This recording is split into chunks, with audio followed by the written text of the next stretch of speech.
Good afternoon, good afternoon, good afternoon. It is another beautiful day in paradise. As you know, that is something that I like to say. Welcome back to another segment of Growth Techniques with Farmer Bean, and I am your host, Farmer Bean. Yes, indeed. Yes, indeed. Today I want to talk about spider mites.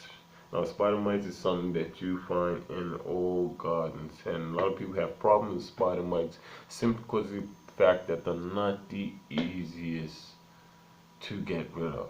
Now, there are many different species of spider mites, and these mites they attack not only your outdoor plants but they also attack your indoor plants.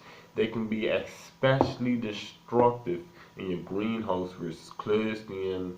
Um, Temperatures can get higher very fairly quicker than more open areas.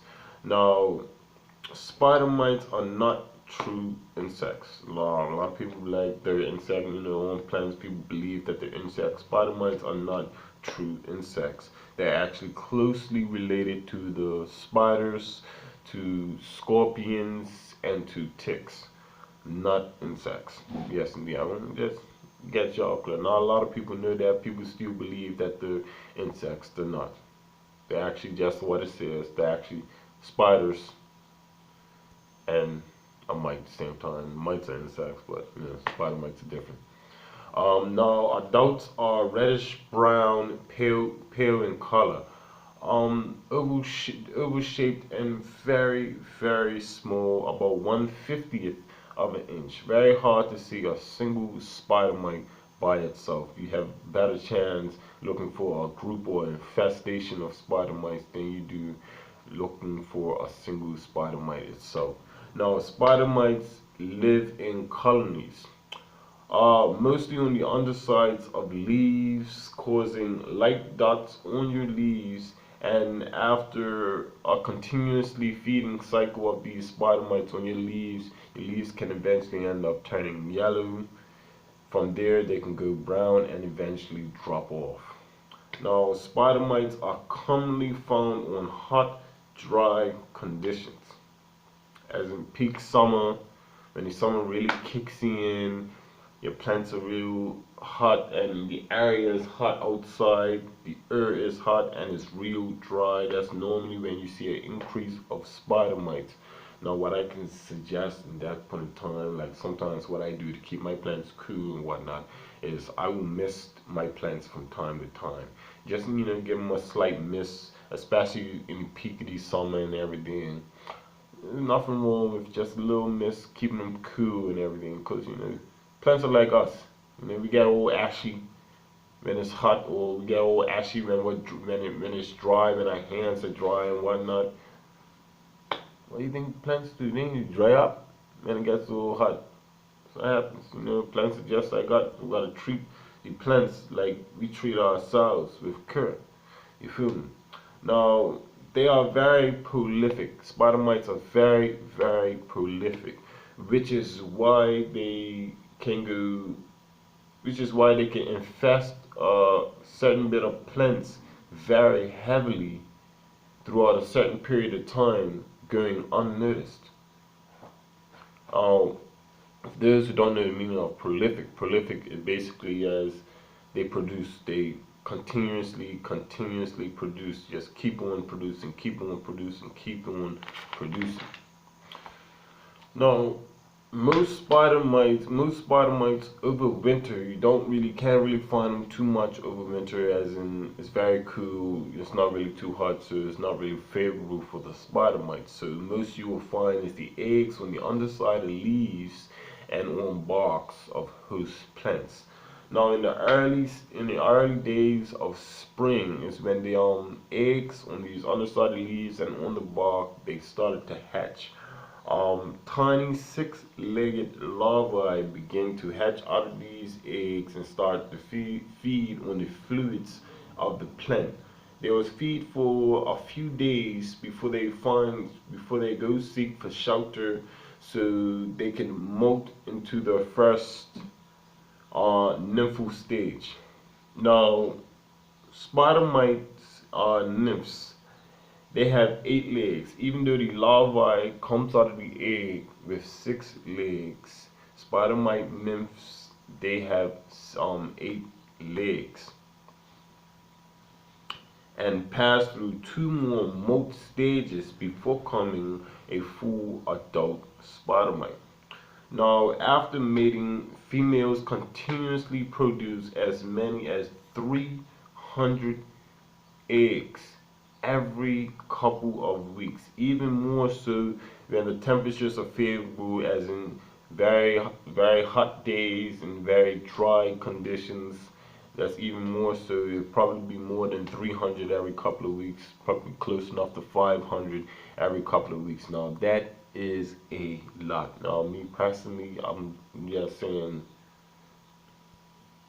how would you feel giving birth to 300 eggs every couple of weeks?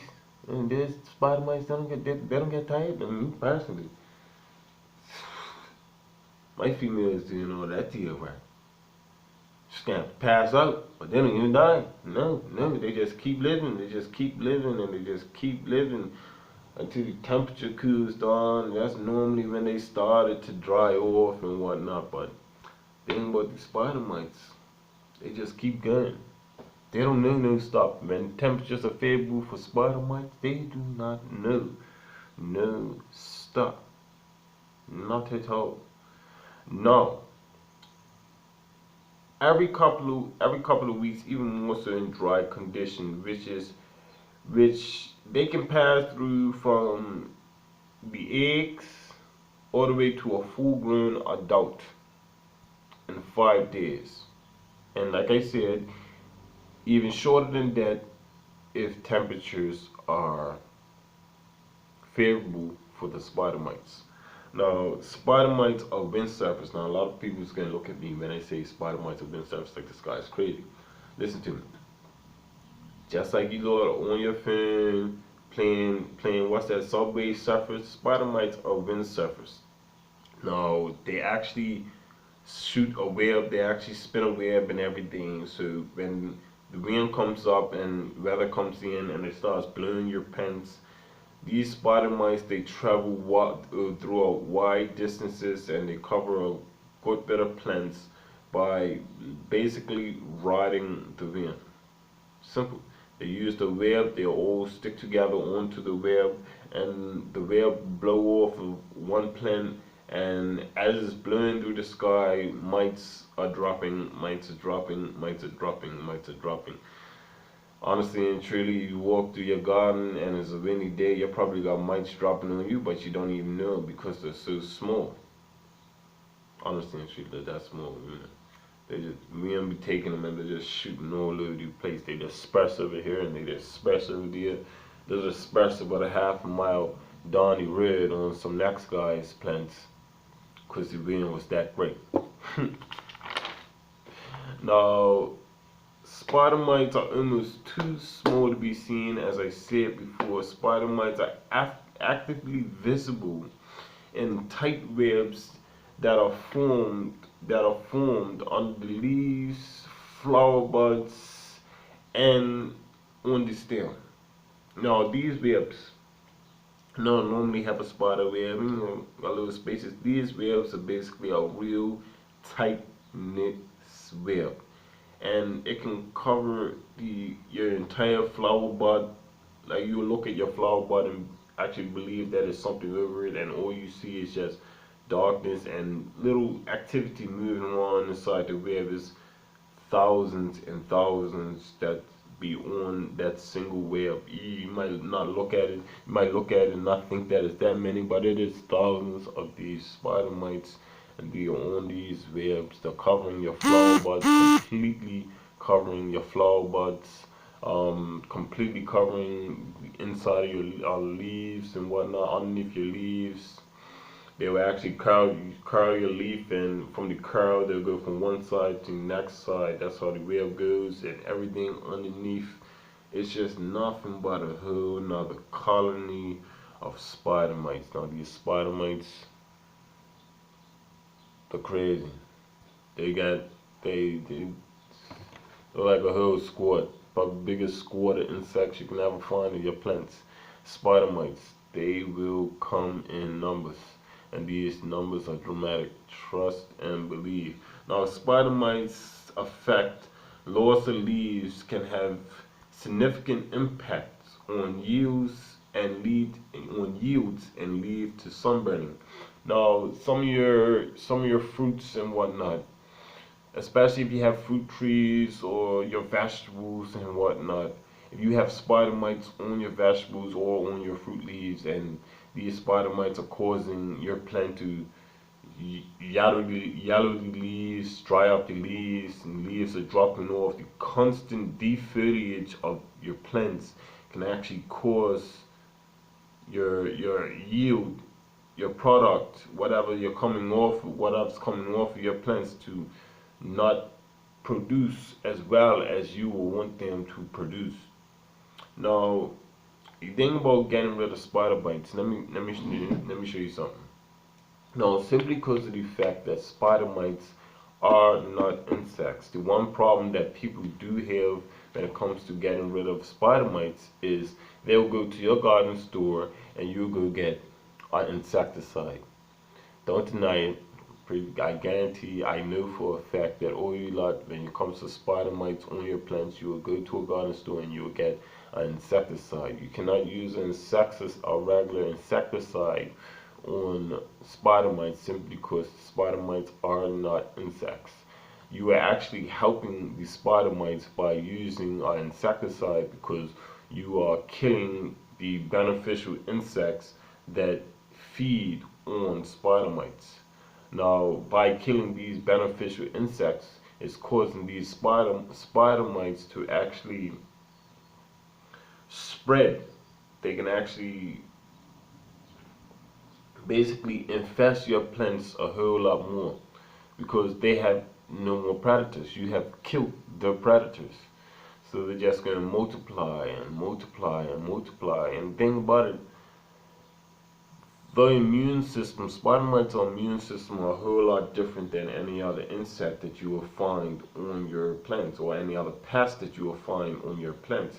Simply because of the fact that you use one insecticide and the next insecticide, and these spider mites' immune system can actually get used to certain insecticides to where it will not bother them at all.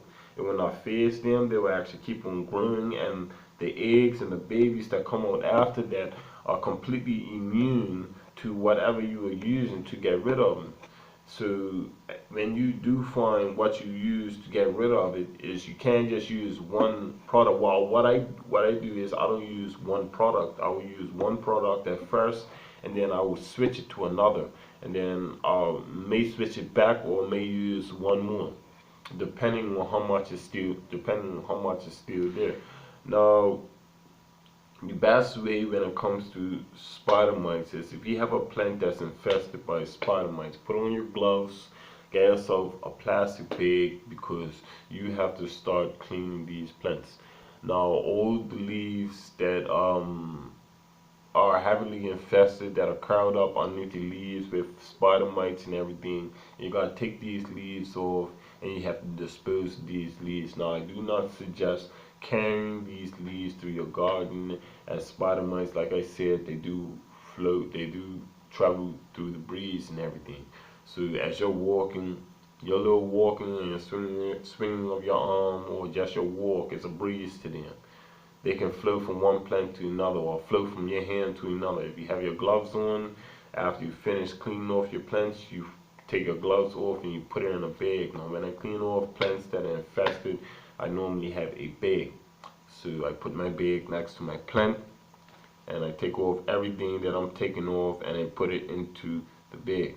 Once I'm finished cleaning off all the infected leaves and everything else that's on the plants, maybe a branch or so, I take my gloves and I put my gloves in the bag and I tie up that bag as I walk out of the garden. I do not have that bag open, nor do I walk out of the garden carrying any leaves, because of the fact that I can be transferring these spider mites from the leaves that are in my hand to the plants that I'm walking across, and that's something that you don't want to do. Now, what you also can do is you can get beneficial insects like I spoke of before, ladybugs. You can get ladybugs. Ladybugs actually eat spider mites, or the green lacewing. You can get that in multiple different ways. You can buy green lacewings online as adults, larvae, or you can get the eggs. Um, Ladybugs, I believe they just come, as adults. I'm not too sure, but I believe they just come as adults, but you can't buy them online. There also is another product. It's called Nukem. Nukem is a new organic insecticide. If you want to use that, you can use that. It actually is a good use to detect your plants in a very different manner. And it actually uses monocle food. Basically, it's natural because it's used the food that you eat to get rid of the pests that are on your plants, rather than using chemicals and whatnot. Now you also have pure neem oil that you can use onto your plants that are infested by spider mites. Now when it comes to pure neem oil, you do not want to use pure neem oil when the temperatures are too high, as in 90 and above. Like I said, it is a oil. So one thing about an oil when temperatures are high is it will burn your plants. So if you was to use the oil in very, very hot days, your plants will burn. When I mean burn, they will burn. Trust me, I've made the mistake. They will actually burn. You can also use a horticultural oil or a spray that you may be able to get at some of your plant and garden stores. It's called Mite Axe, or you can use or ask any of your garden stores for a miticide. So you're not looking for a pesticide, you're looking for a miticide. A bottle called Mite Axe. You can use neem oil, or you can use horticultural oil, or you can use your beneficial insects to get rid of spider mites. No, insecticides will not work, as I stated before. Spider mites are not insects. Now, that is all that I have on spider mites today. That's everything I want to talk about today. Please, if you like the video, drop a like on it. Please share the video with your friends and family. Comment on the video if you have anything to ask me, any questions. You can comment down on the video, and please subscribe to the page for any new notifications for new videos coming up in the near future. Thank you. Y'all have a blessed day.